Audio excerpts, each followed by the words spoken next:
dan saudara-saudari semua. Perkenalkan, kami dari kelompok 4, saya Umbuni Filepoi. Saya Mariana Ciria Sadahenlo. Saya Paulina Kusindraja. Saya Marlinda Tesalonika Ujung. Pada kesempatan ini, kami akan mempresentasikan tugas hermeneutik perjanjian baru kami mengenai tugas anak dan orang tua, suatu tinjauan eksegetis terhadap tugas anak dan orang tua menurut surat Efesus 6 ayat 1-4 dan implikasinya terhadap hubungan antara anak-anak dengan orang tua sebagai keluarga Kristen masa kini di dalam Tuhan. Selamat menyaksikan. Kita akan masuk pada bagian pendahuluan latar belakang. Keluarga adalah sebuah lembaga yang pertama kali ada dan terbentuk di muka bumi ini. Di dalam keluarga ada pribadi yang saling berinteraksi dan saling mengisi. Ada ayah dan ibu sebagai orang tua dan anak sebagai bagian dari keluarga. Keluarga pada zaman dulu lebih memiliki rasa keterikatan, hormat, dan saling memiliki yang kuat, sedangkan pada masa kini, hal-hal tersebut sudah mulai pudar. Perbedaan itu juga dapat dilihat pada keluarga yang tinggal di daerah pedesaan dan di daerah perkotaan. Dalam ikatan keluarga, orang-orang mengalami pergolakan dan perubahan yang hebat, khususnya mereka yang hidup di kota.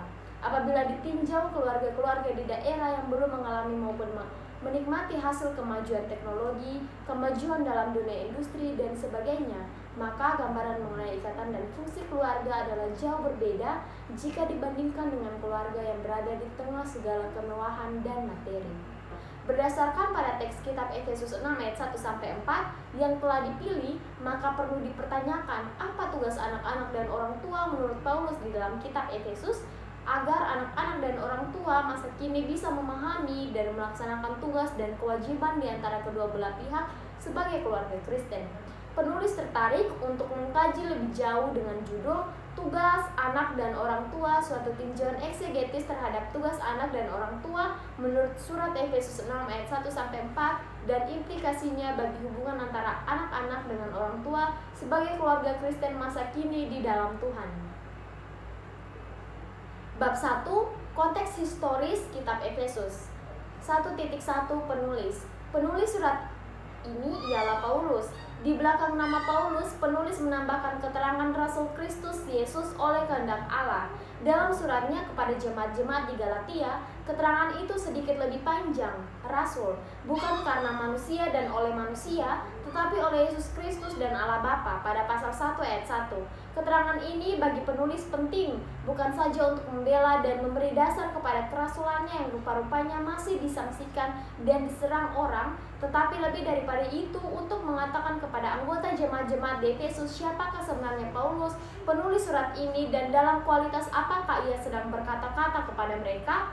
Ia menyebut dirinya rasul atau dalam bahasa Yunani apostolos, yaitu utusan yang sah atau legitim dan resmi, dalam artian dengan kuasa penuh dari Yesus Kristus. Terhadap beberapa pendapat para ahli di atas dapat ditarik kesimpulan bahwa sampai saat ini para ahli masih meragukan tentang Paulus sebagai penulis asli surat Efesus. Hal ini dikarenakan adanya berbagai pandangan yang menentang keaslian penulis kitab Efesus. Maka kelompok mengambil kesimpulan bahwa surat Efesus ini ditulis oleh Paulus. Meskipun penulis-penulis pada waktu lalu bisa menggunakan nama orang yang terkenal, bisa juga gurunya sebagai penulis dari hasil karyanya, karena mereka berpendirian bahwa sebagai penulis tradisi, mereka masih berdiri pada tradisi gurunya itu. Namun hal ini tidak menjadi suatu alasan yang kuat untuk mengatakan bahwa bukan Paulus yang menulis surat Efesus ini. Dan kami juga setuju dengan pendapat Scott bahwa persamaan surat Efesus dengan surat Kolose dan surat-surat lainnya pun perbedaannya dapat diterangkan jika kita sepakat menganggap bahwa Paulus penulis surat Kolose untuk memenuhi kebutuhan khusus jemaat itu. Oleh karena kesamaan tersebut, maka menjadi alasan kuat untuk menyatakan bahwa Paulus adalah penulisnya. 1.2 Waktu penulisan. Pada bagian waktu penulisan ini terdapat beberapa pendapat dari para ahli tentang waktu penulisan surat Efesus. Merrill menyebut tahun 60 dan 61 sebagai waktu penulisan surat Efesus, sedangkan menurut Guthrie dan kawan-kawan, surat Efesus ditulis dalam masa pemenjaraan Paulus di Roma pada tahun 60 sampai 61 Masehi. Karena Paulus mati pada masa penganiayaan Raja Nero, maka para ahli berpendapat bahwa surat Efesus ditulis tidak lebih dari tahun 64 Masehi atau sekitar tahun 60 sampai 62 Masehi, sehingga besar kemungkinan surat Efesus ditulis tidak lebih dari tahun 64 Masehi. Oleh karena itu, kelompok sepakat dengan pendapat John Rain bahwa surat Efesus diperkirakan ditulis sekitar tahun 60 sampai 62 Masehi. 1.3 Tempat penulisan. Mengenai tempat penulisan, kelompok setuju bahwa Paulus menuliskan surat Efesus ini di Roma, tepatnya dalam penjara rumah yang disewanya sendiri, dapat kita lihat dalam Kisah Para Rasul 28 ayat 30. Artinya Paulus benar-benar dipenjarakan dalam rumah pada saat ia menulis surat Efesus, dan penulisan surat Efesus ini juga tidak terpaut jauh waktunya dan satu tempat penulisan dengan surat Kolose dan juga surat Filemon. 1.4 Maksud dan tujuan surat Efesus. Surat Efesus ditulis ketika banyak gereja telah didirikan dan setelah Paulus mempunyai kesempatan untuk merenungkan hakikat dari organisasi yang baru terbentuk itu.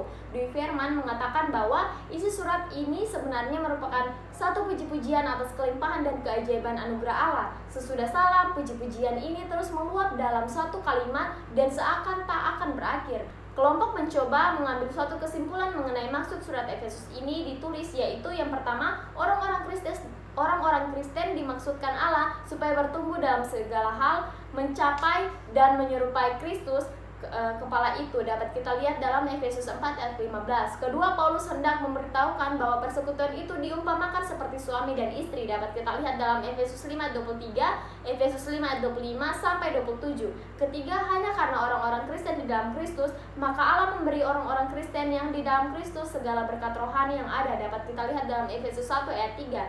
Keempat, Paulus hendak memberitahu bahwa sebelum dunia dijadikan, Allah memilih orang-orang Kristen supaya di dalam Kristus menjadi anak-anaknya yang kudus dan tak bercacat dan terus-menerus hidup dalam asuhannya, dapat kita lihat dalam Efesus 1 ayat 4 sampai dengan 5. Kelompok mengambil suatu kesimpulan bahwa sampai sekarang pun masih menjadi suatu perdebatan kemanakah atau ke siapakah surat Efesus ini ditujukan sebenarnya. Namun John Scott menyimpulkan dengan melihat konteks Alkitabiah dan mengambil suatu kesimpulan tersendiri. Dalam bagian kedua ayat 1, Paulus melukiskan para pembacanya dengan beberapa cara. Yang pertama, orang-orang kudus, yang kedua, orang-orang percaya, yang ketiga, dalam Kristus Yesus, dan keempat, dalam kota Efesus. 1.5 Ciri khas surat Efesus. Setiap surat yang ditulis oleh Rasul Paulus memiliki ciri khasnya masing-masing. Di bawah ini ada dua pakar yang menuliskan ciri khas dari surat Efesus. Yang pertama, menurut Autry, surat Efesus memiliki pikiran-pikiran yang dalam keterangan hal-hal surgawi, hubungan jemaat dengan Kristus, dan sifatnya yang tidak pribadi seperti surat-surat Rasul Paulus lainnya. Surat Efesus memandang orang-orang beriman sebagai satu kesatuan di dalam Kristus. Yang kedua, menurut Stamps, dalam bukunya Alkitab Penuntun Hidup Berkelimpahan menuliskan ada 5 ciri khas dari surat Efesus, antara lain, yang pertama, penyingkapan kebenaran teologis akbar dalam pasal 1-3 dihentikan sejenak oleh dua doa rasuli yang paling berkuasa dalam perjanjian baru. Yang pertama, memohon hikmat dan wahyu dalam pengenalan akan Allah, dapat kita lihat dalam Efesus 1 ayat 15-23. Yang kedua, berfokus kepada mengenali kasih, kuasa, dan juga kemuliaan Allah, dapat kita lihat dalam Efesus 3 ayat 14-21. Yang kedua, di dalam Kristus, sebuah istilah Rasul Paulus yang sangat berbobot dipakai 160 kali dalam surat-surat Rasul Paulus. Secara khusus menonjol dalam surat ini sekitar 36 kali. Setiap berkat rohani dan setiap persoalan praktis dalam hidup ini berhubungan dengan perihal berada di dalam Kristus. Yang ketiga, maksud dan tujuan abdi Allah bagi gereja ditekankan dalam surat Efesus. Yang keempat, beraneka segi dari peran Roh Kudus di dalam kehidupan Kristen yang ditekankan. Dan yang kelima, surat Efesus kadang-kadang dianggap sebagai surat kembar dengan Kolose karena persamaan dalam isi dan ditulis kira-kira pada waktu yang sama. Dapat kita lihat pada garis besar kedua kitab itu. 1.6 Lingkungan penerima. 1.6.1 Situasi politik. Kota Efesus berada di bawah kekuasaan Romawi, bahkan pada zaman Perjanjian Baru, kota Efesus menjadi ibu kota provinsi Romawi yang disebut Asia. Pemilihan kota ini menjadi ibu kota menunjukkan bahwa kota Efesus menjadi bagian penting dari kekaisaran Romawi. 1.6.2 Situasi ekonomi. Efesus merupakan kota terpenting di provinsi Roma wilayah Asia, terletak di pantai barat Turki modern sekaligus kota pelabuhan yang terpenting di Laut Egea, yang merupakan pusat kegiatan ekspor pada ujung jalan Kafilia Asia maupun tempat pendaratan kapal laut dari Roma. Hal ini membuat masyarakat Efesus menjadi mapan secara ekonomi serta disukai oleh para perantau dari bangsa-bangsa lain. 1.6.3 Situasi budaya. Kota Efesus menjadi pusat kebudayaan Yunani dan pusat pemujian Dewi Artemis atau Diana yang terkenal sebagai salah satu bangunan ajaib dunia purba. 1.6.4 Situasi keagamaan. Abad pertama Masehi, jemaat Yahudi dan Kristen keturunan Yahudi sudah ada di kota Efesus. Dapat kita lihat dalam Kisah Para Rasul 18 ayat 24 dan juga Kisah Para Rasul 19 ayat 1. Bahkan ketika Paulus tiba di situ, sudah ada 12 orang yang menerima pewartaan Yohanes Pembaptis dan telah dibaptis. Dapat kita lihat dalam Kisah Para Rasul 19 ayat 3-4. Berikut beberapa kepercayaan dan juga ajaran yang mempengaruhi. 1.6.4.1 Gnostisisme. Gnostisisme ialah gerakan keagamaan yang berciri dualistik yang menggunakan sumber-sumber Yahudi, Kristiani, dan kafir. 1.6.4.2 Agama misteri. Jawaban terhadap persoalan-persoalan itu diyakini oleh masyarakat Yunani dapat diberikan oleh agama misteri. Disebut sebagai misteri sebab komunitas yang berkumpul untuk melakukan suatu upacara tertentu mempertahankan dengan keras kerahasiaan isi dan arti dari kegiatan-kegiatan itu. Suatu kerahasiaan yang tidak bisa dibuka dalam interaksi dan orang yang tidak dikenal. Bagi orang-orang Yahudi dan Kristen, penyembahan kepada kaisar menimbulkan persoalan yang serius. Orang-orang Yahudi dianiaya agar mereka menyembah kaisar. Berikutnya kita akan masuk pada bab 2, yaitu kajian eksegetis Efesus 6 ayat 1-4. Konteks historis surat Efesus telah dipaparkan dalam bab 1. Karena itu dalam bab 2 ini kelompok akan membahas secara spesifik tentang nas yang hendak dikaji, yaitu Efesus 6 ayat 1-4. Pada bab ini, penulis akan memilih kajian eksegetis dengan memaparkan tempat nas dalam konteks, kritik sastra, bidang kehidupan, kritik nas, tafsiran ayat per ayat, dan menarik hikmah teologis. Kita akan masuk pada poin yang pertama, 2.1 tempat nas dalam konteks. Poin yang berikut 2.1.1 konteks umum. Surat Efesus tergolong sebagai surat edaran umum yang dialamatkan kepada sejumlah jemaat yang berbeda-beda. Garis besar isi surat Efesus. Pasal 1 ayat 1 hingga ayat yang ke-14 pendahuluan. Pasal 1 ayat 1 dan 2 berisikan alamat dan salam. Pasal 1 ayat 3 sampai 14 berisikan maksud Allah dalam kekekalan dan dalam waktu. Pasal 1 ayat yang ke-15 hingga pasal yang ketiga ayat yang ke-21 hidup gereja di dalam Kristus.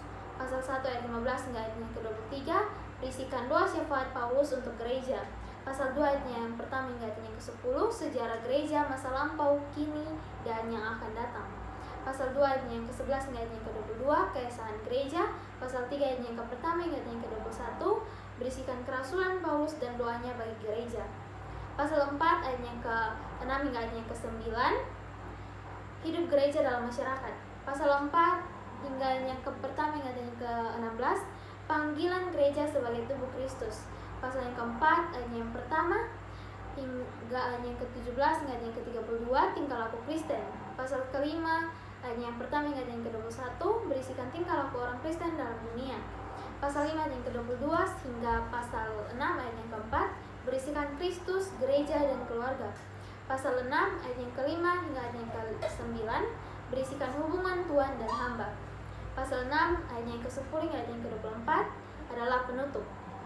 Pasal 6 ayat yang ke-10 hingga ayat yang ke-20 berisikan peperangan orang Kristen dan seruan Paulus yang terakhir. Pasal 6 ayat yang ke-21 hingga ayat yang ke-24 berisikan catatan pribadi dan salam penutup. Dari penjelasan di atas, maka nas Efesus 6 ayat 1 hingga ayat yang ke-4 termasuk dalam Kristus, gereja, dan keluarga. Pada bagian Efesus mengingatkan kepada jemaat mengenai tugas dan kewajiban anak-anak dan orang tua. Poin yang berikut 2.1.2 konteks khusus. Pada bagian ini akan dipaparkan tentang hubungan antara teks sebelumnya yaitu Efesus 5 ayat yang ke-22 hingga ayat yang ke-33 sebagai hubungan dengan teks terdahulu dan Efesus 6 ayat 5 hingga ayat yang ke-9 sebagai hubungan dengan teks kemudian. Poin yang berikut 2.1.2.1 hubungan dengan teks terdahulu yaitu Efesus 5 ayat yang ke-22 hingga ayat yang ke-33. Pada nas Efesus 5 ayat yang ke-22 hingga ayat yang ke-24 tentang hidup kekeluargaan anggota-anggota jemaat di Efesus. Paulus pertama-tama menunjukkan nasihatnya kepada partner yang biasanya dianggap sebagai pihak yang lemah dalam tanda kutip, yaitu dapat kita lihat dalam 1 Petrus 3 ayat yang ke-7. Kepada istri-istri, anak-anak, dan hamba-hamba. Paulus menjelaskan tentang tanggung jawab seorang istri terhadap suaminya tanggung jawab ini terlihat dari perintah yang disampaikan oleh Paulus di dalam seorang istri harus tunduk kepada suaminya. Hal ini jelas terlihat dalam Efesus 5 ayat yang ke-22 ya, yang mengatakan, "Hai istri, tunduklah kepada suamimu seperti kepada Tuhan." Gagasan yang ingin disampaikan Paulus di ayat ini adalah seorang istri harus menghormati dan tunduk kepada suaminya seperti kepada Tuhan. Dalam ayatnya yang ke-25 hingga ayatnya yang ke-33, Paulus dengan rinci menjelaskan tugas atau tanggung jawab seorang suami terhadap istrinya. Jika dalam ayat sebelumnya kata yang dapat meringkaskan tugas atau tanggung jawab istri adalah tunduk dalam tanda kutip, maka dari ayat-ayat tersebut kata yang dapat meringkas tugas atau tanggung jawab suami adalah mengasihi. Tugas atau tanggung jawab untuk mengasihi ini juga merupakan perintah yang harus dilakukan oleh seorang suami, bukan sebuah pilihan yang boleh atau tidak boleh dilakukan, melainkan Paulus dengan tegas memerintahkan agar para suami mengasihi istrinya. Untuk menegaskan tugas dan tanggung jawab para suami untuk mengasihi istrinya, Paulus menggunakan dua analogi yang dapat dijadikan dasar atau alasan suami harus mengasihi istrinya. Analogi yang pertama adalah suami wajib mengasihi istrinya sebagaimana Kristus mengasihi jemaat. Dapat kita lihat dalam ayat 25 hingga yang ke-27. Dan analogi yang kedua adalah suami harus mengasihi istrinya sama seperti dirinya sendiri, karena tidak ada orang yang membenci tubuhnya sendiri. Dapat kita lihat dalam ayat 28 hingga ayat yang ke-33. Kedua analogi ini akan dijelaskan lebih lanjut untuk mengungkapkan makna dari tugas suami yang harus mengasihi istrinya. Mencermati Efesus 5 ayat yang ke-22 hingga ayat yang ke-33, maka akan ditemukan adanya hubungan dengan surat Efesus 6 ayat 1-4. Pada surat Efesus 5 ayat 22 hingga ayat yang ke-33, Paulus berbicara mengenai tugas dan tanggung jawab istri kepada suami, di mana istri harus menghormati suami, begitupun sebaliknya suami harus mengasihi istrinya. Dan Efesus 6 ayat 1-4 berbicara mengenai tanggung jawab anak kepada orang tua, di mana anak-anak harus menghormati orang tua, dan begitupun sebaliknya orang tua harus mengasihi anak-anak mereka. Kita masuk pada poin yang berikut 2.1.2.2, hubungan dengan teks kemudian, yaitu Efesus 6 ayat yang ke-5 hingga ayat yang ke-9. Di samping suami dan istri, orang tua dan anak, maka tuan dan hamba merupakan kelompok 3 dari keluarga oikos antik pada waktu itu. Juga kepada mereka ini ia beri nasihat, dan sama seperti biasa ia mulai dari bawah dan tanda kutip, bukan karena ia memihak kepada tuan-tuan, tetapi karena hamba-hamba berada di dalam percobaan yang lebih besar untuk salah menafsirkan kedudukan mereka sebagai anggota jemaat dan menganggap kemerdekaan mereka sebagai kesempatan yang dapat mereka pergunakan untuk kepentingan mereka sendiri. Menurut John Stott menuliskan bahwa sudah ada budak yang menjadi anggota jemaat Kristen di Efesus. Ini berarti bahwa memang di Efesus ada para budak yang bekerja pada saat itu. Maka secara tidak langsung Paulus juga ingin menyampaikan kepada para hamba ini untuk taat kepada tuan mereka yang ada di sana. Dalam zaman Paulus ada beberapa juta budak dalam kekaisaran Romawi yang melayani mereka, yang berasal dari kelas sosial yang lebih tinggi. Jadi dapat kita lihat bahwa ada begitu banyak para hamba yang ada pada saat itu. Tugas para hamba yang paling utama jelas untuk mematuhi atau bekerja sepenuh hati kepada Tuhan mereka. Seorang pegawai atau seorang hamba harus menunjukkan sikap hormat yang sepatutnya kepada majikannya dan tidak berusaha mengambil keuntungan darinya. Pelayanan mereka atau para hamba kepada Tuhan mereka harus dengan segenap hati dan tulus hati.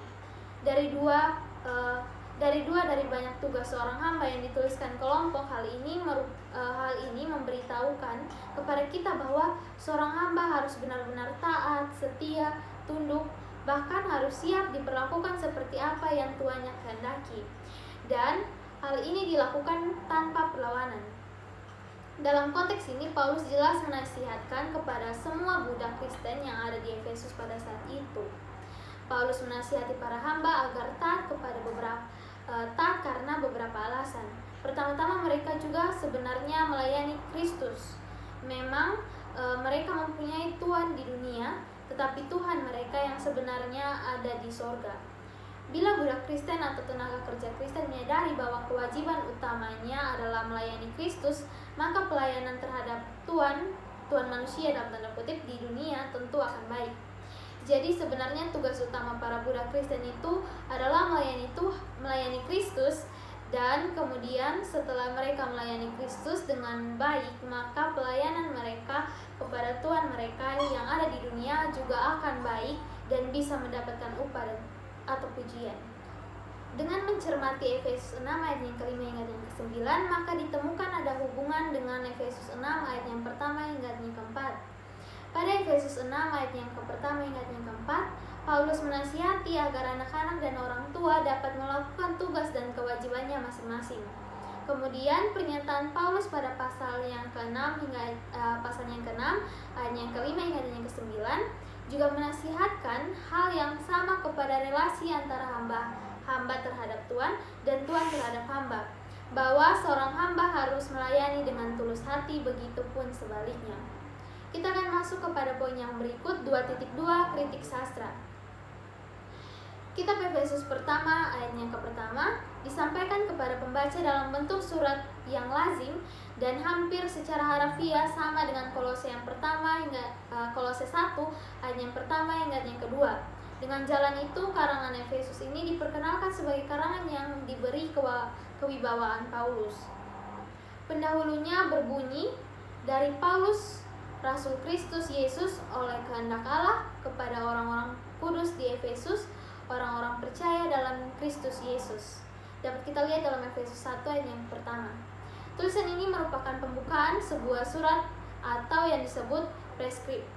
Preskrip berisi nama penulis, orang yang dialamatkan, dan terkadang juga terdapat salam yang berisi harapan atau keinginan orang sehat, mohon doa restu, dan informasi lainnya.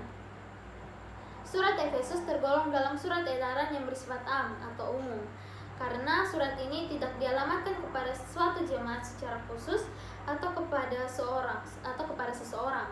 Surat Efesus dituliskan bagi seluruh orang percaya di dalam Kristus Yesus, baik keturunan Yahudi maupun non-Yahudi. Dari pemaparan di atas, jenis sastra surat Efesus 6 ayat 1 yang keempat termasuk dalam genre yang biasa disebut epistel atau epistolari literatur. Hal ini dibuktikan dengan preskrip yang terdapat dalam surat Efesus. Surat Efesus selalu disebut sebagai pseudo Paulus karena gaya bahasa dan isi logiknya tidak sesuai dengan identitas Paulus. Hal ini memberi gambaran bahwa surat Efesus sementara menasihati para pembaca berupa penerapan dan ajakan praktis untuk hidup sesuai dengan perilaku dalam persekutuan Kristen.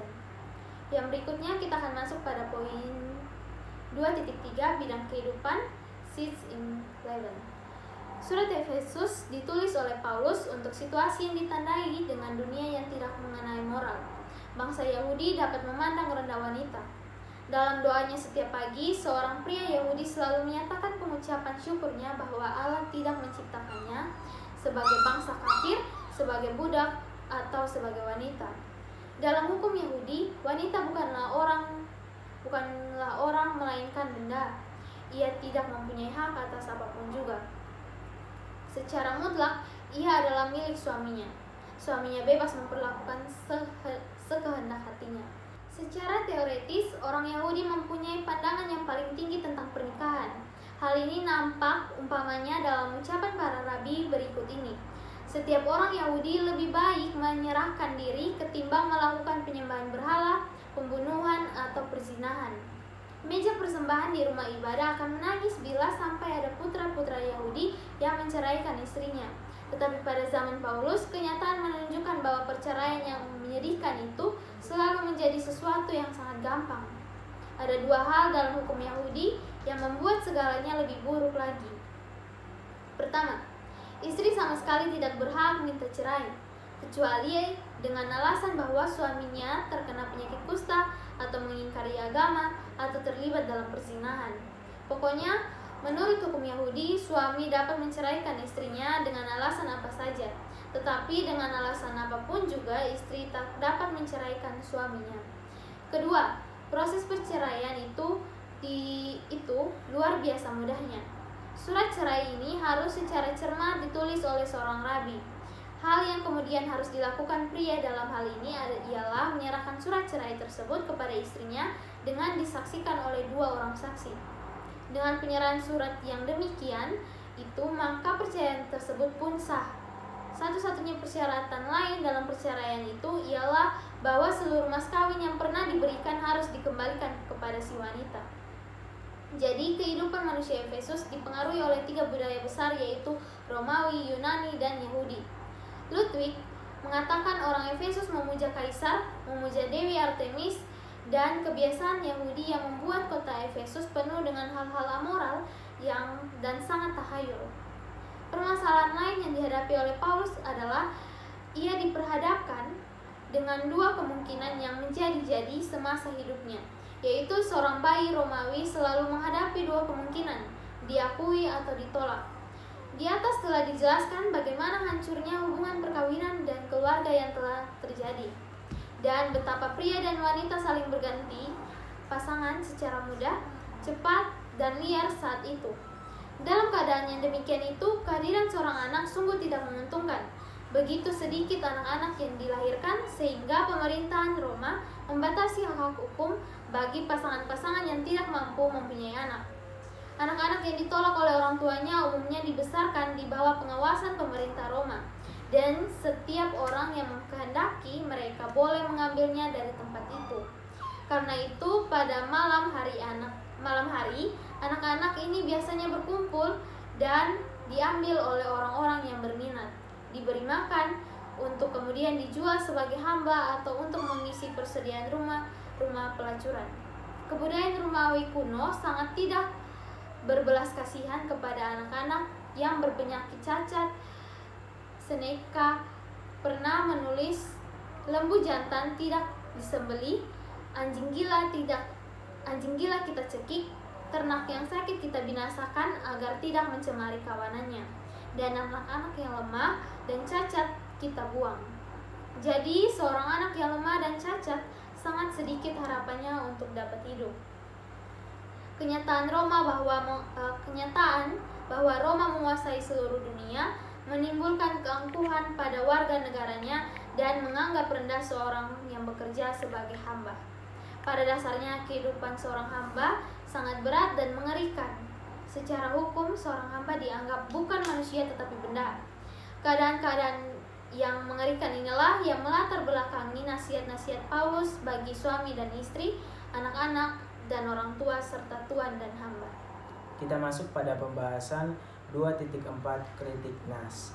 2.4.1 naskah Greek New Testament dari Efesus 6 ayat 1 sampai 4. Tatekna upakowete tois geneusin umon en kurio touto gar estin dikayon timaton patera sou kai ten metera etis estin entole prote en evangelia ina eusoi genetai kai esse macroponios epites ges kai oi pateres me parodisete tatekna umon ala exprete auto en paideia kai noutesia kurio. Kita masuk pada pembahasan selanjutnya 2.4.2 Textus Apparatus. Kritik aparatus terdapat pada ayatnya yang pertama. Variasi yang pertama en kurio yang berarti di dalam Tuhan. Terdapat tanda C yang menunjukkan keraguan-raguan yang cukup besar. Terdapat manuskrip B46 yang menyatakan bahwa kata ini disalin di Dublin, Chester Beatty, dan Vienna kira-kira tahun 200 Masehi. Kata ini didukung dengan Codex Sinaiticus yang disalin di London pada abad ke-4. Codex Alexandrius yang disalin di London pada abad ke-5. Codex Leningrad, Codex disalin di Athos pada abad ke-9. Selain itu juga terdapat beberapa inisial bernomor yang mengikuti, yaitu minuskul 057 pada abad ke-10, minuskul 0150 pada abad ke-9, minuskul 6 pada abad ke-13, minuskul 33 pada abad ke-10, minuskul 81 pada abad 11. Minuskul 104 pada tahun 1087. 256 pada abad ke-11. 263 pada abad ke-13. 365 pada abad ke-12. 424 pada abad ke-11. 436 pada abad ke-11. 459 pada tahun 1092. 1175 pada abad ke-11. 1241 pada abad ke-12. 3119 pada abad ke-12. Terdapat tanda kurung menunjukkan terjemahan meragukan. Terdapat inisial bernomor 1573 pada abad ke-12 atau 13. Omit N yang berarti menghilangkan.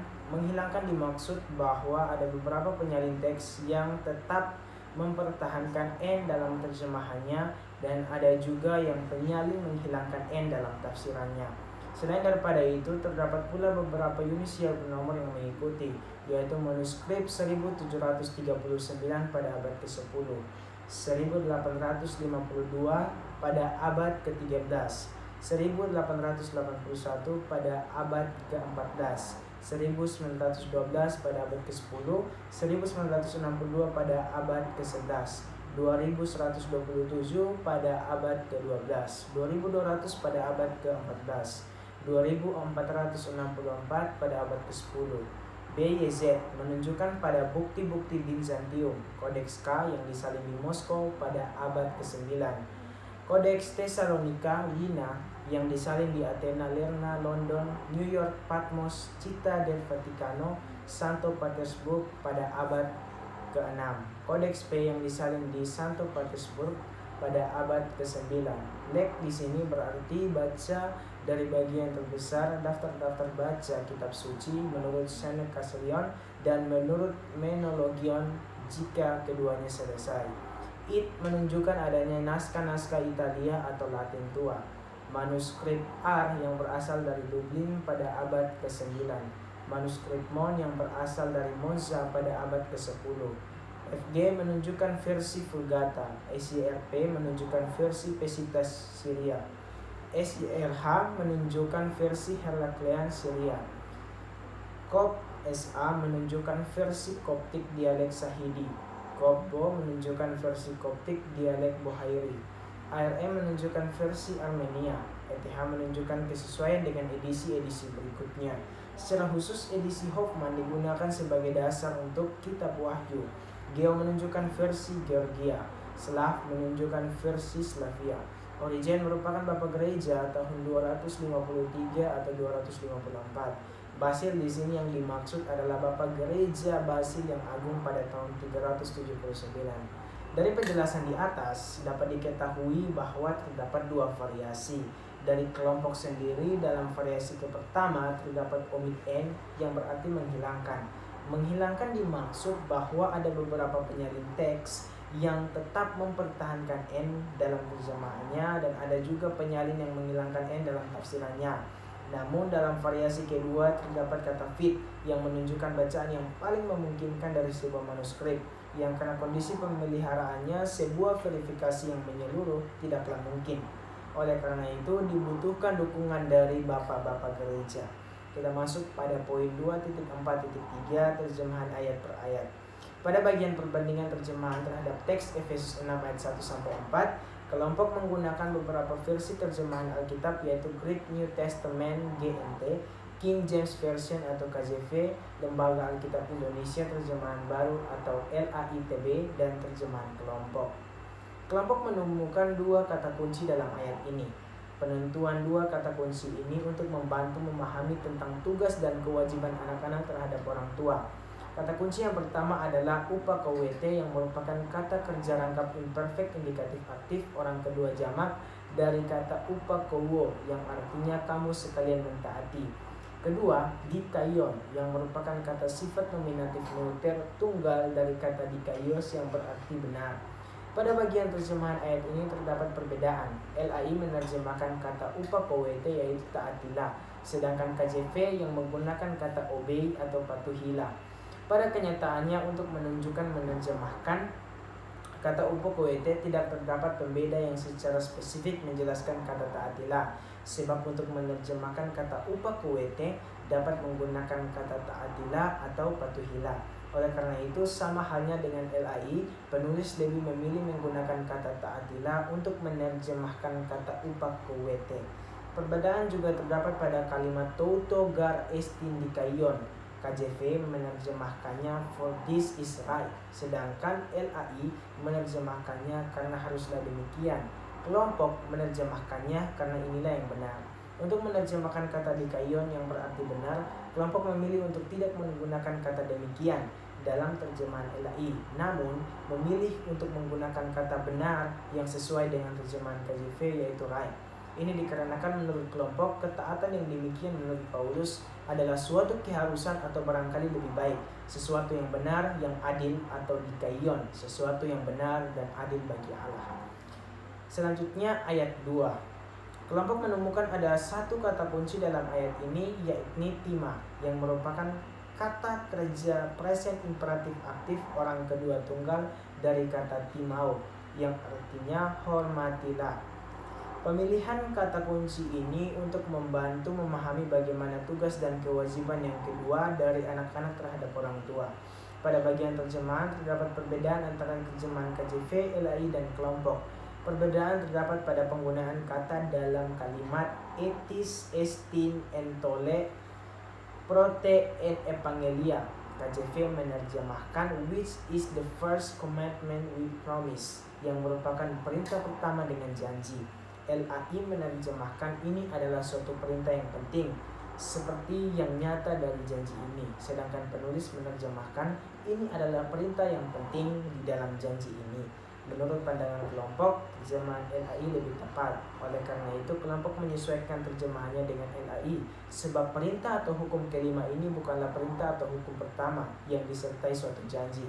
Karena itu, prote di sini tidak boleh kita terjemahkan dengan pertama, tetapi dengan penting, seperti yang dibuat oleh LAI. Ayat yang ketiga, kelompok menemukan dua kata kunci pada ayat ini. Penentuan dua kata kunci ini untuk membantu memahami tentang kebahagiaan yang dirasakan oleh anak-anak karena telah melaksanakan tugas dan kewajibannya. Kemudian ada hadiah yang diterima setelah menaati dan menghormati kedua orang tua, yaitu umur panjang. Kata kunci yang pertama adalah eu, yang merupakan kata keterangan yang artinya berbahagia. Kata ini menjelaskan mengenai kehidupan yang selalu berhasil dan menjadi makmur. Kedua, makroxronios, yang merupakan kata sifat nominatif maskulin tunggal dari kata makroxronios yang artinya berumur panjang. Ayat yang keempat, kelompok menemukan dua kata kunci pada ayat ini. Penentuan dua kata kunci ini untuk membantu memahami bagaimana tugas dan kewajiban orang tua terhadap anak-anak. Kata kunci pertama adalah parorgisete, yang merupakan kata kerja present imperatif aktif orang kedua dan jamak dari kata parorgiso, yang artinya kamu sekalian mengganggu, kamu sekalian memanaskan hati, kamu sekalian membangkitkan amarah. Kedua, ekrepete, yang merupakan kata kerja present imperatif aktif orang kedua jamak dari kata ekpreto, yang artinya didiklah, besarkanlah. Pada ayat ini terdapat perbedaan terjemahan. Pada kalimat kai oi pateres me parorgisete tatekna umon, LAI menerjemahkan dan kamu bapak-bapak janganlah bangkitkan amarah di dalam hati anak-anakmu. KJV menerjemahkan and ye fathers provoke not your children to wrath, dan kamu para ayah jangan memprovokasi anak-anakmu untuk murka. Sedangkan kelompok, dan kamu bapak-bapak janganlah kamu sekalian memanaskan hati anak-anakmu. Kelompok lebih memilih untuk menerjemahkan kata parorgisete, artinya kamu sekalian memanaskan hati, dibandingkan dengan menggunakan kata kamu sekalian membangkitkan amarah atau kamu sekalian memprovokasi anak-anakmu untuk murka. Meski ada perbedaan pada pemakaian kata, namun secara keseluruhan semua terjemahan menekankan hal yang sama, bahwa orang tua tidak boleh membangkitkan amarah atau murka anak-anaknya. Kita masuk pada poin 2.5, tafsiran ayat per ayat. Poin 2.5.1, tafsiran ayat 1, tafsiran kelompok. Hai anak-anak, taatilah orang tuamu di dalam Tuhan, karena haruslah demikian. Dalam terjemahan Yunani, kata taat atau upakowo yang berarti to listen atau obedient, kata ini menjelaskan taat berarti harus mendengar dengan sikap yang benar, yakni menyimak dengan seksama kemudian dilakukan. Mendengar nasihat dari orang tua bukan hanya sambil lalu, melainkan dihayati dan dilakukan. Menaati orang tua merupakan suatu kewajaran alamiah. Perintah bahwa anak-anak wajib menaati orang tuanya adalah pernyataan khusus dari Allah, menjadi hukum wajar yang ditulis Allah di hati nurani semua manusia. Hukum itu berlaku di setiap masyarakat, terlebih lagi di masyarakat Kristen. Seorang anak wajib menaati orang tuanya, karena menaati orang tua adalah tuntutan akal sehat. Kewajiban anak untuk menaati dan menghormati orang tua. Lebih lanjut, ketaatan ini memiliki standar yang tak ternilai oleh nalar manusia yang berdosa. Ketaatan kepada orang tua yang dimaksud merupakan manifestasi dari ketaatan kepada Tuhan. Maka dikatakan bahwa taatilah orang tuamu di dalam Tuhan. Alasan ini juga merupakan suatu penerapan tema dari seluruh bagian, yaitu rendahkanlah dirimu seorang terhadap yang lain di dalam takut akan Kristus. Inilah keharmonisan dalam keluarga, yakni anak-anak taat kepada orang tua dan Tuhan. Termasuk pada poin yang selanjutnya 2.5.2 tafsiran ayat 2 tafsiran kelompok. Hormatilah ayahmu dan ibumu. Ini adalah perintah yang penting di dalam janji ini. Meskipun zaman berisikan kemajuan dan kebebasan yang luar biasa, tetapi anak-anak harus tetap menaati orang tuanya di dalam Tuhan. Dalam menerjemahkan kata Yunani, hormat berarti timao. Timao yang berarti honor atau value. Kata ini menjelaskan mengenai bagaimana sikap menghargai dan menghormati yang tidak hanya di mulut tetapi nampak juga dalam perbuatan. Rasa hormat yang dilakukan pada orang tua adalah suatu perintah, dan itu merupakan salah satu bukti hukum Taurat yang dikutip Rasul Paulus. Kata timao menjelaskan mengenai suatu perintah yang harus dilakukan dan itu wajib hukumnya. Perintah ini sangat penting, bahkan dalam Ulangan 5 ayat 16 diulangi sekali lagi sebagai penegasan bahwa perintah itu harus dilakukan. Menghormati orang tua berarti lebih daripada mentaati. Rasa hormat berarti menghargai yang terwujud dalam tindakan yang mengasihi, memelihara, dan berusaha mendatangkan hormat melalui cara hidup kepada orang tua. Menghormati orang tua berarti mendengarkan nasihatnya, berusaha menyenangkan dan memelihara orang tua dengan sebaik-baiknya. Orang tua, ayah sebagai wakil Kristus mempunyai hak. Dalam bahasa Yunani, pater. Pater artinya hak kebapaan. Jika prinsip hubungan anak dengan orang tua dijalankan, maka keluarga Kristen menjadi keluarga harmonis, bahagia, heaven on earth. Tafsiran ayat 3 terjemahan kelompok. Supaya kamu sekalian berbahagia dan berumur panjang di bumi. Akibat dari taat dan hormat kepada orang tua dan janji Tuhan tentang kebahagiaan dan umur panjang, yakni akan mengikuti sepanjang hidup. Jadi kebahagiaan dan umur panjang adalah akibat dari taat, maka tidak dapat dijadikan sebagai tujuan. Salah apabila ada pemikiran bahwa rahasia kebahagiaan dan umur panjang adalah taat dan hormat kepada orang tua.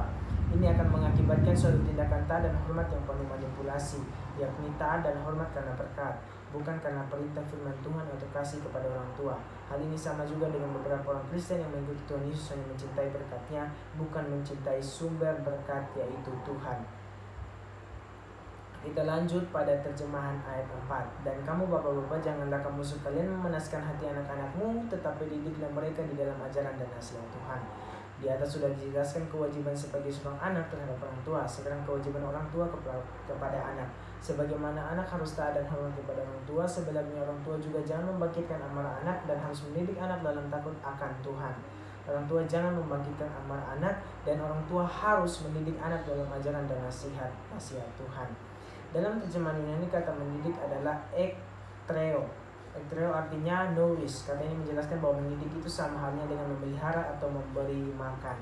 Makanan yang tidak baik mengakibatkan orang sakit. Begitu juga ajaran yang tidak benar akan menghasilkan perilaku yang tidak benar pula. Maka sebagai orang tua harus mendidik anak dengan ajaran yang benar sesuai dengan firman dan tujuan Tuhan. Selain itu, orang tua harus menjadi contoh bagi anak-anak dalam membiasakan, merenungkan, dan melakukan firman Tuhan secara nyata dalam kehidupan sehari-hari. Poin 2.6.1. Kewajiban anak untuk menaati dan menghormati orang tua. Pencobaan yang sering terjadi dalam kehidupan setiap manusia bisa saja membuat manusia jatuh ke dalam dosa. Salah satunya adalah kebiasaan anak untuk tidak menaati dan menghormati orang tua. Oleh karena itu, Paulus memberitahukan melalui surat Efesus agar setiap anak-anak harus menaati dan menghormati orang tuanya di dalam Tuhan. Perintah untuk menaati dan menghormati ayah dan ibu adalah suatu perintah yang penting, sebab Paulus mengatakan bahwa ketika kita menghormati dan menaati ayah dan ibu kita, ada janji Tuhan yang akan Tuhan nyatakan bagi kita ketika kita melakukannya, yaitu kita dijanjikan akan memperoleh kebahagiaan dan umur panjang. Selain itu, menaati dan menghormati orang tua adalah kewajiban anak yang adalah milik Tuhan dan mematuhi orang tua dalam suatu persekutuan yang akrab dengan Yesus. Oleh karena itu, adalah baik bagi kita anak-anak untuk menjelaskan atau menjalankan perintah penting ini. 2.6.2. Tanggung jawab orang tua untuk mengasihi dan mendidik anak-anak. Relasi antara orang tua dan anak di zaman ini menjadi relasi yang tidak mudah. Tekanan hidup yang dialami oleh orang tua, baik itu di luar maupun di dalam rumah, terkadang membuat orang tua lupa diri dan akhirnya tidak bisa mentransformasikan kasih dengan baik. Oleh karena itu, melalui surat Efesus 6 ayat 1-4, Paulus menasihatkan kepada orang tua untuk mengasihi anak-anaknya. Di samping itu, Paulus mengingatkan kepada para orang tua agar dalam mendidik anak-anak, mereka harus mendidik anak-anak mereka di dalam ajaran dan nasihat Tuhan melalui kasih. Bab 3, implikasi teologis. 3.1, kerikmah. Dari berbagai upaya dalam pengkajian yang dilakukan kelompok pada bab sebelumnya, penulis telah menemukan beberapa poin kerikmah. Beberapa poin kerikmah tersebut akan penulis kembangkan untuk diimplikasikan terhadap persoalan hubungan antara anak-anak dengan orang tua sebagai keluarga Kristen masa kini di dalam Tuhan. 3.1.1, kewajiban anak untuk menaati dan menghormati orang tua. Pada umumnya, keluarga memang besar nilainya bagi manusia. Bila anak-anak maupun orang tuanya memperoleh berkat rohani besar dalam keluarga yang dipimpin oleh Roh Tuhan. Keberhasilan seorang anak bergantung dari didikan yang diberikan oleh orang tuanya. Dalam Efesus 6 ayat 1-3, Paulus bukan hanya menasihatkan jemaat di Efesus saja, tetapi ia juga mau menasihati kita pada saat ini. Hai anak-anak, taatilah orang tuamu dalam Tuhan, karena haruslah demikian. Hormatilah ayahmu dan ibumu.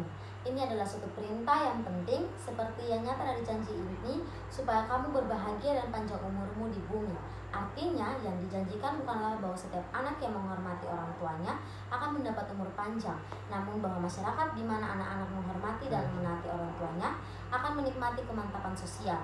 Semua pengikut Kristus diwajibkan menjadi pembawa damai, apalagi dalam keluarga sendiri. Maka dari itu, kita sebagai anak-anak haruslah menjadi pembawa damai dalam keluarga kita. Cara yang dapat dilakukan adalah dengan menaati dan menghormati orang tua. Seorang anak wajib menaati orang tuanya, karena menaati orang tua adalah tuntutan akal sehat. Kewajiban anak untuk menaati dan menghormati orang tua. Kata hormatilah dalam Efesus 6 yang dalam bahasa Yunani tima artinya menghormati, menghargai, memuliakan. Menghormati orang tua bukanlah berdasarkan kesepakatan antara orang tua dan anak, tetapi merupakan hukum dari Tuhan yang wajib dilakukan oleh setiap anak. Seorang anak harus bersikap hormat kepada orang tuanya. Tujuan dari sikap hormat ini bukan hanya mengajarkan anak-anak kecil ataupun anak-anak muda, tetapi juga mengajarkan anak-anak dewasa bagaimana bersikap terhadap orang tua mereka yang telah berusia lanjut. Bertolak kepada kehidupan masa kini, seringkali kita dapati banyak sekali anak-anak, bahkan mungkin kita sendiri, tidak menghormati orang tua. Banyak alasan yang akhirnya membuat anak-anak pada zaman sekarang marah sehingga membuat mereka tidak menghormati orang tua mereka. Di antaranya, yang pertama, menjadikan mereka tawar hati dengan melakukan hal yang berbeda dengan apa yang sudah mereka katakan. Yang kedua, selalu menyalahkan dan tidak pernah memuji. Yang ketiga, pelin-pelan dan tidak adil dalam hal disiplin dengan bersikap pilih kasih di dalam keluarga. Yang keempat, membuat janji-janji dan tidak menepatinya. Yang kelima, menganggap remeh persoalan-persoalan yang bagi anak-anak merupakan hal penting. Meskipun demikian, Paulus menasihatkan kepada anak-anak untuk tetap menghormati dan menaati orang tua mereka. Paulus memberikan alasan mengapa anak-anak wajib menaati dan menghormati orang tua mereka, yakni kewajaran secara alamiah dan firman Tuhan. Perintah untuk menaati orang tua harus sesuai dengan batasan dan sesuai dengan firman Tuhan. Dalam Kolose 3:20 menuliskan, hai anak-anak, taatilah orang tuamu dalam segala hal, karena itulah yang indah di dalam Tuhan.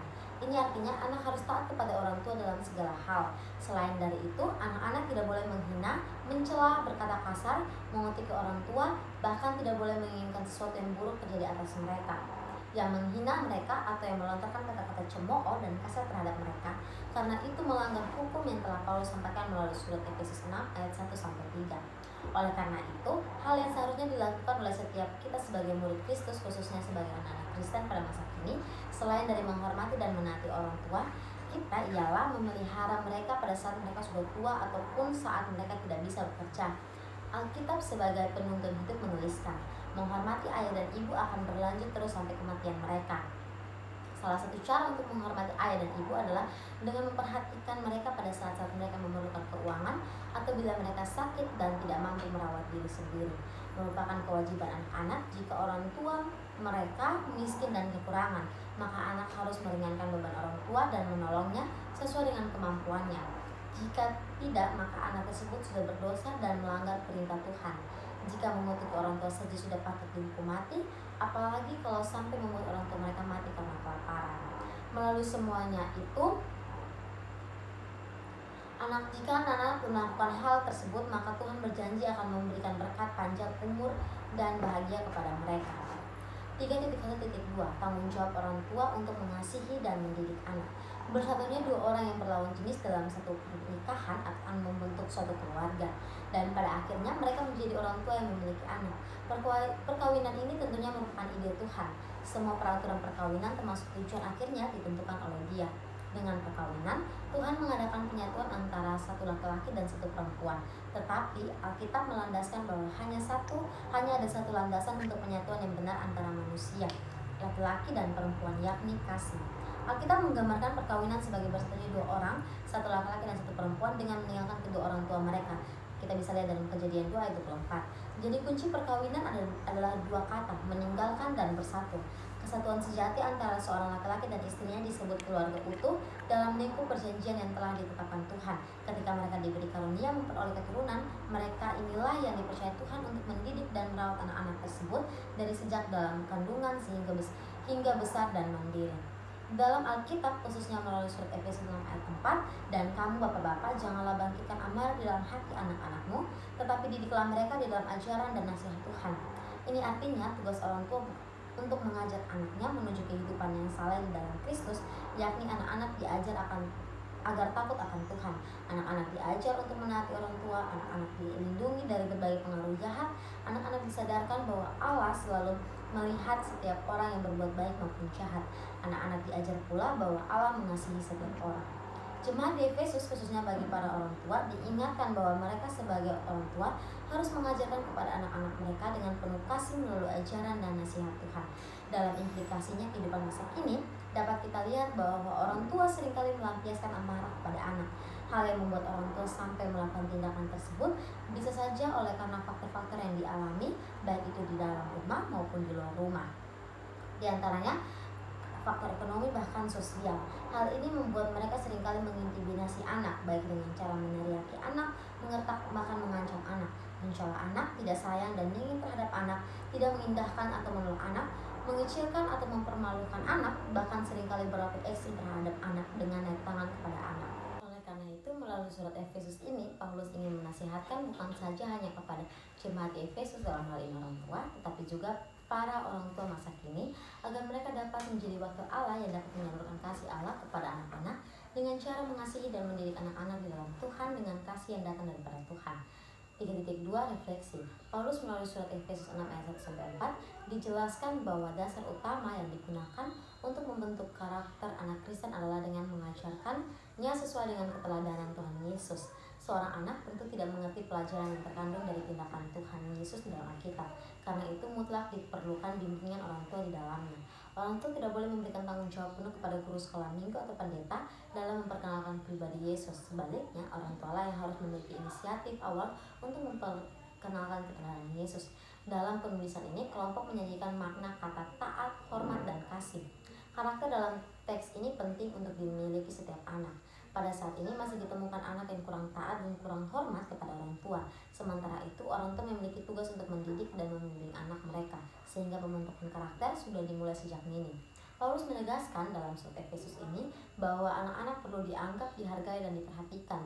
Melalui Efesus 6 ayat 1-3, kelompok menganggap ayat tersebut mengajarkan anak-anak untuk taat kepada orang tua, karena taat dan hormat adalah perintah Tuhan dan akan ada berkat, kebahagiaan, dan umur panjang yang akan menjadi milik anak. Hubungan yang harmonis menciptakan komunikasi yang interaktif antara orang tua dan anak yang nampak dari rasa saling percaya, transparan. Taat dan hormat merupakan bagian yang integral dan mendatangkan dampak positif bagi hubungan orang tua dan anak. Selanjutnya, orang tua juga berperan penting dalam menciptakan kesejahteraan keluarga melalui bimbingan dan pendidikan anak secara bertanggung jawab. Kesatuan ayah dan ibu demikian pentingnya sebagai alas yang kuat dalam keluarga, sehingga bila mana kesatuan ini kurang kuat dapat menyebabkan keguncangan dalam keluarga dengan segala akibatnya. Di era digital seperti ini, banyak sekali tawaran-tawaran duniawi yang dapat menjerumuskan manusia ke dalam perbuatan yang melanggar perintah Tuhan. Oleh karena itu, kelompok menganggap baik itu anak maupun orang tua harus membentengi diri mereka dengan latar belakang yang kuat dan juga dengan tetap mengarahkan diri serta hati kepada Tuhan. Menurut kelompok, terdapat beberapa hal yang dapat menguatkan latar belakang anak dan orang tua agar dapat menghindari tawaran-tawaran dunia. Di antaranya, yang pertama, menjalankan pendidikan Kristen dalam keluarga. Keluarga Kristen sangat memegang peran penting dalam pendidikan orang Kristen. Keluarga adalah sebagai suatu kesatuan pokok bagi seluruh masyarakat. Apabila keluarga sehat, maka masyarakat umum pun juga akan kuat. Keluarga Kristen yang telah dikuasai oleh Tuhan Yesus, pasti keluarga itu akan menjadi taat dan kuat di dalam Tuhan Yesus, dan mereka akan mengembangkan dan mematangkan pribadi-pribadi Kristen. Yang kedua, melaksanakan pendidikan karakter Kristen. Menurut KBBI, pendidikan karakter adalah usaha sadar dan terencana untuk mewujudkan suasana serta proses pemberdayaan potensi dan pembudayaan peserta didik guna membangun karakter pribadi atau kelompok yang unik baik secara warga negara. Menurut kelompok, pendidikan karakter ini sangat penting dalam kehidupan manusia karena memproses untuk membimbing dan mempengaruhi seorang anak untuk lebih baik lagi dalam bertingkah laku dan memberi dampak positif dalam kepribadian anak itu. Selain itu, sebagai orang tua juga pendidikan karakter itu penting. Bagian terakhir, penutup, kesimpulan dan saran. Berdasarkan pembahasan pada bab 1, 2, dan 3, maka pada bagian ini kelompok dapat menyimpulkan dan memberikan usul saran sebagai berikut. A. Kesimpulan. Surat Efesus merupakan surat yang tergolong dalam surat edaran yang bersifat am atau umum karena surat ini tidak dialamatkan kepada suatu jemaat secara khusus atau kepada seorang atau sifatnya yang tidak pribadi. Surat ini merupakan surat yang ditulis oleh Paulus dan ditujukan untuk diedarkan secara luas, bukan untuk gereja di Efesus saja.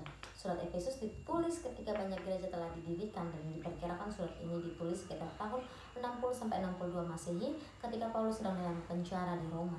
Maksud dari surat Efesus yaitu membimbing anggota-anggota jemaat sampai pada inti pengetahuan mengenai anugerah Allah, dan juga bertujuan ingin menekankan Kristus selaku kepala dan adanya kerjasama di antara segala anggota jemaat. Penulis surat Efesus berupaya untuk menasihatkan anggota jemaat khususnya bagi relasi antara anak-anak dan orang tua untuk melaksanakan tugas dan kewajibannya. Hal ini dikarenakan ketaatan dari seorang anak merupakan hal yang demikian benar harus dilakukan agar anak-anak memperoleh kebahagiaan dan umur panjang. Seorang anak juga dinasihatkan agar menghormati orang tuanya karena penulis surat Efesus mengatakan bahwa ini merupakan perintah yang penting. Para orang tua juga tidak luput dari nasihat yang diberikan oleh penulis surat agar melakukan tugas dan tanggung jawabnya dengan benar, yaitu mengasihi dan mendidik anak-anaknya sesuai dengan ajaran dan nasihat Tuhan. Setiap tugas dan tanggung jawab yang diberikan bertujuan agar anak-anak dan orang tua dapat membangun relasi yang baik dan menciptakan keluarga Kristen yang memancarkan kasih Kristus. Namun, tidak dapat dipungkiri bahwa seringkali kedua belah pihak lalai dalam melakukan tugas dan tanggung jawabnya masing-masing yang menimbulkan amarah, kekecewaan, dan pertengkaran. Dalam hal ini, penulis surat Efesus menasihatkan bahwa kewajiban seorang anak menaati dan menghormati orang tua, sebaliknya orang tua mengasihi dan mendidik anak-anaknya dalam suatu perintah yang penting yang harus dilaksanakan. Dalam kehidupan masa kini, keluarga Kristen dihadapkan dengan berbagai macam persoalan hidup. Hal ini dapat dibuktikan dengan masih ditemukannya anak-anak yang tidak taat dan kurang hormat kepada orang tuanya. Dan itu tidak berkenan kepada Tuhan karena itu melawan perintahnya. Sebaliknya, para orang tua tidak dapat mengasihi dan mendidik anak-anaknya dengan baik sesuai dengan ajaran dan nasihat Tuhan. Meskipun demikian, kita perlu menyadari nasihat Paulus bagi kita sebagai anggota keluarga Kristen yang hidup di masa kini untuk mencerminkan kasih Allah yang diwujudkan dengan cara setiap anak menghargai dan menghormati orang tua mereka, dan para orang tua mendidik dengan penuh hikmat yang bertujuan untuk memuliakan Allah. Keluarga yang takut akan Allah adalah keluarga yang berkenan kepada Allah. B. Usul dan saran. Yang pertama, keluarga.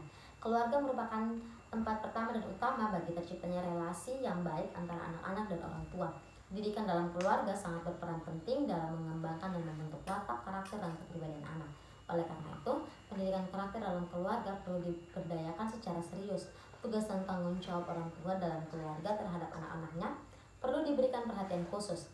Peranan orang tua untuk anaknya tidak hanya sekadar menginginkan anaknya cerdas, jenius, mendapat prestasi yang baik, tetapi yang utama dan yang terutama adalah bagaimana orang tua menyadari bahwa peranan orang tua dalam pertumbuhan moral serta pertumbuhan iman bagi anak-anaknya sangatlah penting, dan itulah yang menjadi tugas dan tanggung jawab bagi para orang tua. Di samping itu, anak-anak perlu menyadari tugas dan tanggung jawabnya untuk mendengar dan melakukan perintah dan nasihat orang tuanya, dan wajib menghargai orang tua mereka di dalam Tuhan. Yang kedua, pendeta. Pendeta adalah seorang pelayan sekaligus teladan bagi jemaatnya. Dalam melaksanakan tugas dan pelayanannya, pendeta tentu memberikan kebenaran firman Tuhan kepada jemaatnya. Di saat yang bersamaan, seorang pendeta perlu memberi nasihat kepada jemaatnya sebagai untuk hidup sebagai anggota keluarga yang meneladani kasih Allah, agar jemaat yang mendengar nasihat lewat kebenaran firman Tuhan yang disampaikan dapat memahami dengan baik dan melakukan tugas dan tanggung jawabnya baik sebagai anak-anak maupun orang tua.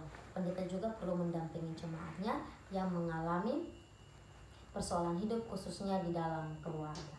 Demikian hasil presentasi kami. Terima kasih, Tuhan Yesus memberkati dan shalom.